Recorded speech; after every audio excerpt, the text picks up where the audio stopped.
from the Nigerian Stock Exchange. Like they say, charity does begin at home. So here, well, it may try to know that the NGX all-share index, as such, yesterday closed on a low, falling by 0.21% to close at 98,081.38 points. The total of 239,308,707 shares, valued at 6,408,745,640 naira 98 kobo, were traded across 7,318 deals with equity capitalization 59 trillion 431 billion 933 million 689,049 naira and 59 kobo. Quickly, we're going to take a look at the biggest gainer and loser of the day. The biggest gainer of the day was gold bureaus, which rose by 10%. Other gainers were the likes of DM Cap, Transpower, Joyce Bank, and Transco Hotels. On the other hand, sadly, Aradel topped the losers list with a decline of 10%. Other losers were Regal Insurance, Dark Communications, USC Nigeria, and Wando. We're going to quick break. When we return, we'll be looking at activities from other selected exchanges. I'm talking about the likes of the New York Exchange, the London Exchange, the Shenzhen and Shanghai exchanges, which of course are in China. The Afia Business Morning and indeed the opening bell. We'll be right back. Stay tuned.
Welcome back to Opening Bell right here on the Afia Business Morning. We're moving straight to the floors of other featured exchanges and starting off on the floors of the New York Stock Exchange, where it's, well, mostly rises in index values across the board.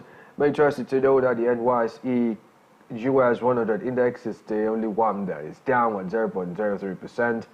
And on the other hand, the NYSE Composite DJ is up at 0.27%. Dow Jones Industrial Average is up 0.22%. S&P 500 index is up 0.15%. The NYSE 5 TM index is also up at 0.59%. The Nasdaq Composite is up at 0.23%. The Nasdaq 100 is up at 0.31%. Away from that, we take a trip to London now, the US London Stock Exchange, where it's all rises in index values across the board. The FTSE 100 is up at 0.74%. The FTSE 250 is up 0.48%, the FTSE 350 is up 0.70%. The FTSE all-share index is also up at 0.63%. And now let's go to China, stopping off at the exchange at Shenzhen, where it's the reverse is the case. It's all dips in index values across the board. The Shenzhen Composite Index down by 0.74%. The ZSE Composite Index is down 0.56%, and the Chinese index is also down at 0.32%. And while we remain in China, let's go to the exchange at Shanghai, Well, it's pretty much about the same case scenario except for Star 50 Index, which is up at 0.39%. However, the SSE Composite Index, the SSE 50 Index are all down, both down at 1.05% and 1.50%. The streak continues with SSE 180 Index down at 1.11%. The SSE 380 Index is also down at 1.15%. The CSI 300 Index down at 1.13%.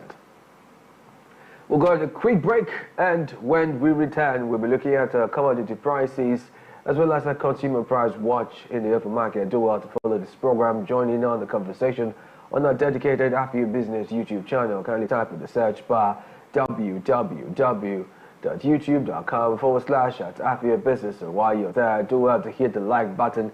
And remember, you should subscribe so you get notifications on all business-related content coming to you from Afia TV. And you could also join us on social media and be part of our social media community. Follow us on Instagram at Afia Business _. The Afia Business Morning and indeed opening bell. We'll be right back after this timeout. Stay tuned.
My name is Ubon Kings. I am Marvelous Akwamaga. I am Chioma Akbala. My name is Ifunaya Ndule, but I'm living in our market speaking.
You're welcome back. I am Ubon Kings, and it's still the Afia Business Morning, and you're watching Opening Bell right here on Afia TV. Start to check in on commodity prices, and we will begin with precious metals this morning. And interestingly, you may just know that it's an upward movement for gold today, and by all means, all precious metals this morning, gold is up at 0.30%. Silver is up at 0.66%. Platinum is up at 0.91%.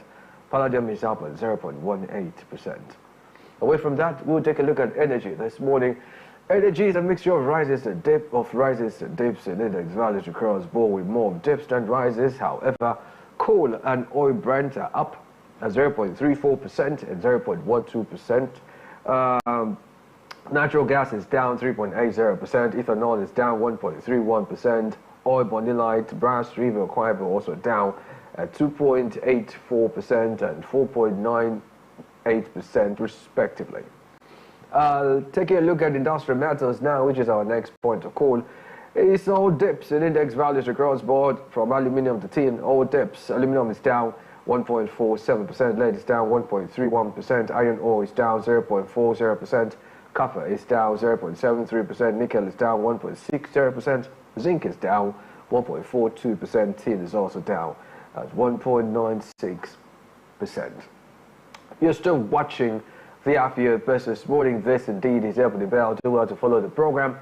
Join in on conversations on our dedicated Afia Business YouTube channel. Kindly tap in the search bar www.youtube.com/Afia Business. And while you're there, do well to hit the like button, and also remember you should subscribe so you get notifications on all business related content coming to you from Afia TV. You can also follow us on Instagram at Afia Business _. This is so that you can be part of our social media community. Up next, we'll be taking a look at the hikes in prices of food commodities in the airport market, as well, of course, as the hikes in prices of fuel. And on that note, I'll see you on Monday when the exchanges reopen for trading. The Afia Business Morning will be right back with a segment, Global Business. Stay tuned. My name is Ubon Kings.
Introducing Obuzo.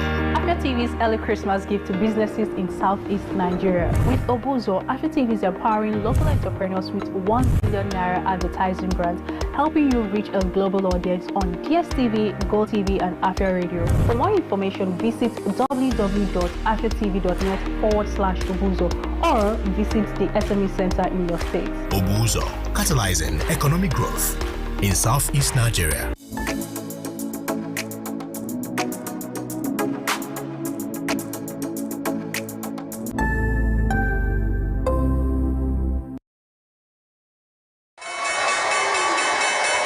The Afia Business Morning. Join me every weekday on the Afia Business Morning as we bring to you a trilogy of business segments. The opening bell where we see activities from our selected stock exchanges. The global business where we bring you up to speed on business activities, making the rounds all over the world. And we bring the conversation home on the segment Eastern Business Reports as we discuss business activities and issues bedeviling businesses in the Southeast region. My name is Ubon Kings. Join the Afia Business Morning every weekday 10 a.m. to 12 noon. Exclusive to Afia TV on DSTV channel 254 and GoTV channel 17. The Afia Business Morning. Business unusual.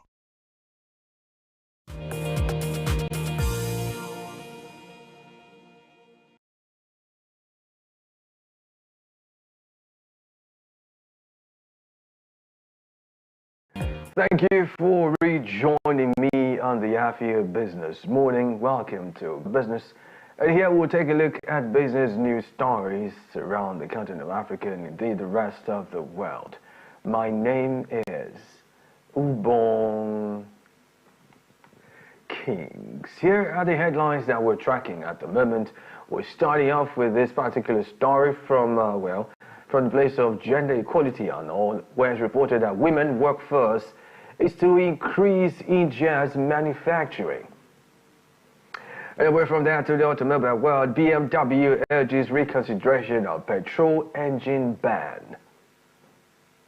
And then now to the aerospace, Airbus to cut up to 2,500 jobs in defense and space. We'll bring you details of these stories and more right after this time out. Stay tuned.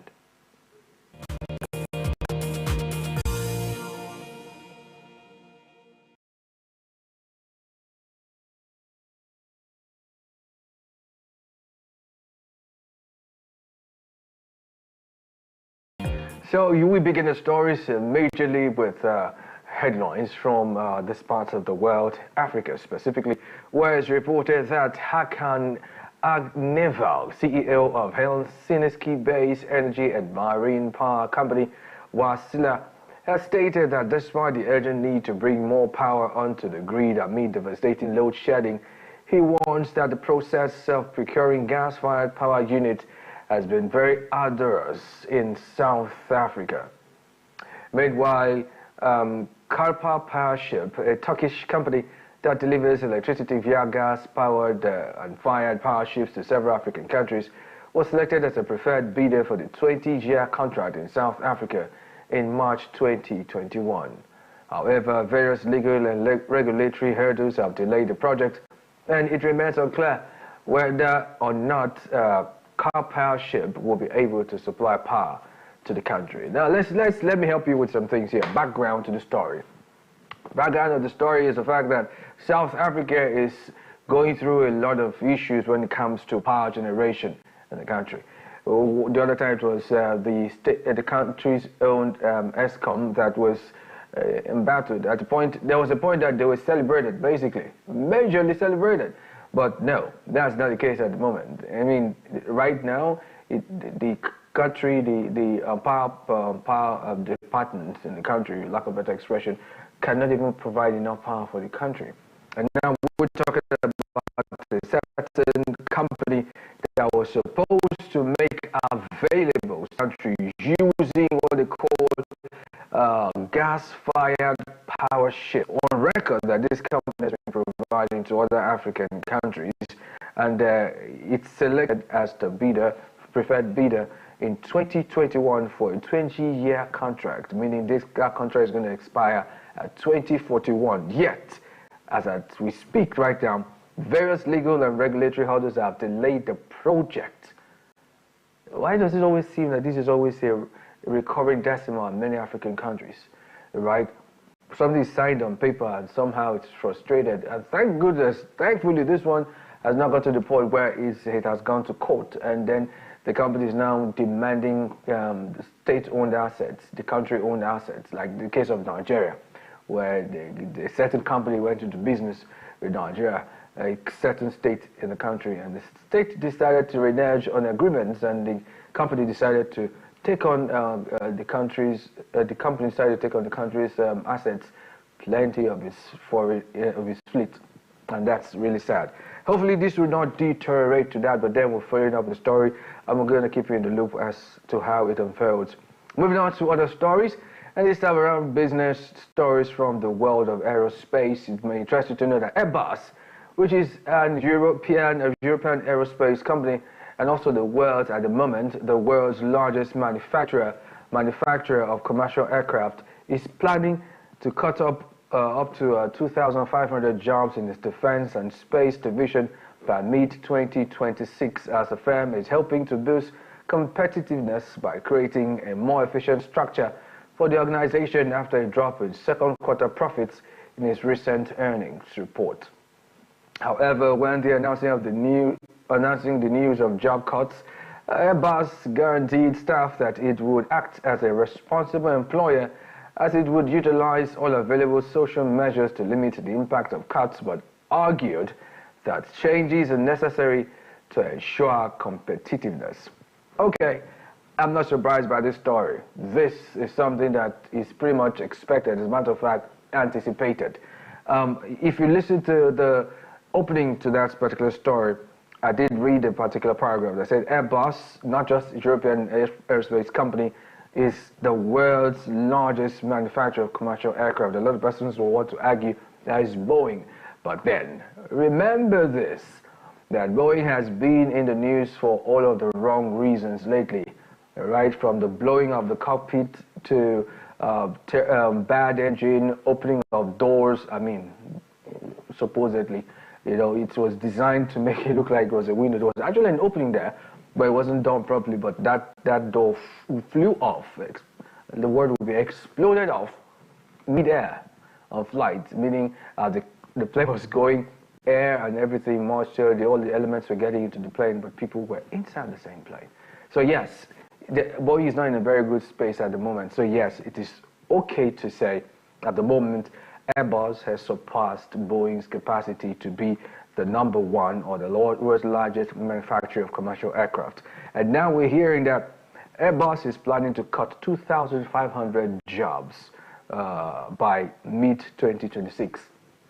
Frankly, like I did say, I'm not surprised because with the way people are, you see, this thing affects everyone, basically. Those ones that could have been able to afford some certain flights will reduce it, will reduce flying. That means purchasing power has also greatly reduced, and that would mean I may not be, or the person may not be able to afford the flight anymore. Maybe not that I can't afford it, but there are better things to do with money. Where I use train, oh, by the way, train services in this part of the world are top-notch, right? But then, for sake of speed, comfort, etc., aircraft are preferred. But then, in this case scenario, people are not flying anymore as they used to. Take Nigeria as case study. A lot of persons are not flying as they used to. The price of air ticket is wonderful. If you add it over a period, if you fly over a period of, say, maybe 2 weeks, at least 3 to 4 times each week, you can almost buy a plot of land. No kidding here, no capping. Very serious talk, right? And that in itself will make people think, okay, why do I have to do this when I could spend less and use money for other things? You see, finally, we're beginning to learn scale of preference, what is more important and what is not very important. But when it was a little cheaper, it's, yeah, let's just do it, we can do it. But then, that's what it is. So cutting 2,500 jobs in defense, in its defense and space division by mid-2026, they are aiming to boost competitiveness by creating a more efficient structure for their organization. Anyway, we'll follow up with the stories and let you know what happens eventually. You're watching Global Business right here on the Afia Business Morning on Afia TV. Kindly join in on the conversation and be part of our social media community. Go to our YouTube at www.youtube.com/Afia Business. And while you're there, do hit the like button. Remember, you should subscribe so you get notifications on all business-related content coming to you from Afia TV. You can follow us on our socials, Instagram specifically, at Afia Business _ to be part of our social media community. Up next, we'll be taking more business news stories from the automotive world and the rest of the world right after this time out. Please stay.